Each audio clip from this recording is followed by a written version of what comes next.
Bom dia, meus queridos, tudo bem? Espero que esteja tudo bem com você. Matéria nova, ontem nós começamos a ver aí a parte dos polinômios. Mas o que é isso, né? Como é que a gente identifica um polinômio? Primeiro, a gente tem que entender que a parte dos polinômios é a parte que estuda aí as expressões algébricas. Quando eu falo em expressão algébrica, eu estou falando de uma operação matemática que envolva números e letras. Beleza? Então, a primeira parte é isso. Mas, especificamente, o polinômio, ele envolve, sim, os números e as letras, mas eu tenho uma parte que é muito importante para a gente considerar. Para eu considerar um polinômio, eu tenho que ver que a parte literal, tá? Vou até colocar aqui um outro expoente aqui, ó. O expoente da parte literal, ou seja, o númerozinho que aparece lá em cima, em uma das partes da letra, tem que ser sempre o quê? Positivo. Não pode ser negativo.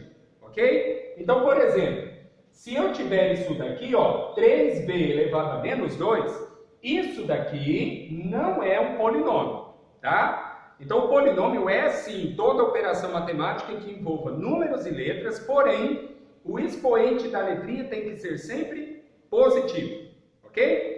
O polinômio se divide em algumas partes para a gente poder considerar aí. Primeira delas, a parte que aparece apenas os números é chamada de parte numérica ou coeficiente, tá bom? Então, o coeficiente é a parte numérica, só o númerozinho que aparece ali, tá? Então, por exemplo, o 3 e o 5, nesse meu exemplo aqui, são as partes numéricas desse polinômio.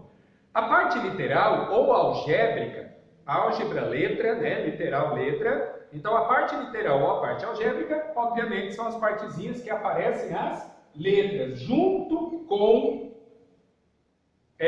o expoente ali, ok? Então a ao quadrado x é a parte literal ali, e o ab ao quadrado é a outra parte literal aqui. Lembrando que cada uma dessas partes é chamada de termos, ok? Então são os termos. Um termo, dois termos. Ou seja, esse polinômio aqui, ele tem dois termos. E com isso eu entendo também que esses polinômios, eles têm os nomes. E quais são os nomes dados a eles? Todo polinômio que tiver apenas um único termo, o polinômio de um único termo é chamado de monômio. Mono, um. Então, ele tem apenas um único termo. Beleza? Então aqui, ó, 5ab, 3xy, só tem um termo, ele não está somado a nada e nem subtraindo nada. Um único termo.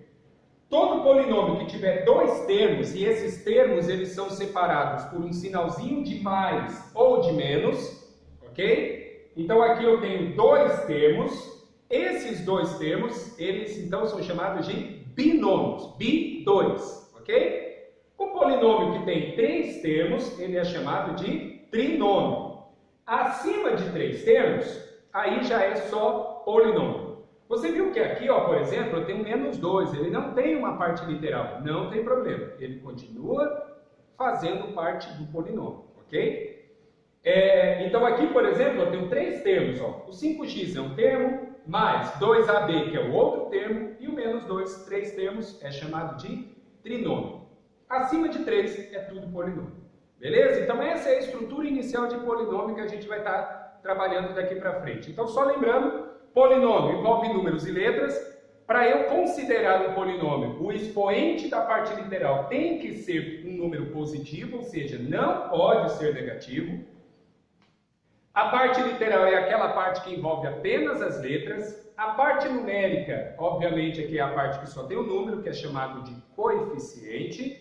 Ok? Monômio, polinômio de um único termo. Binômio, polinômio de dois termos. Como que eu sei se tem um ou dois? Separados por uma soma ou uma subtração. Trinômio, polinômio de três termos. E acima de três termos é tudo polinômio. Beleza? Próxima aula a gente vai estar vendo aí mais um pouquinho a respeito desses polinômios. Valeu? Um abraço para você.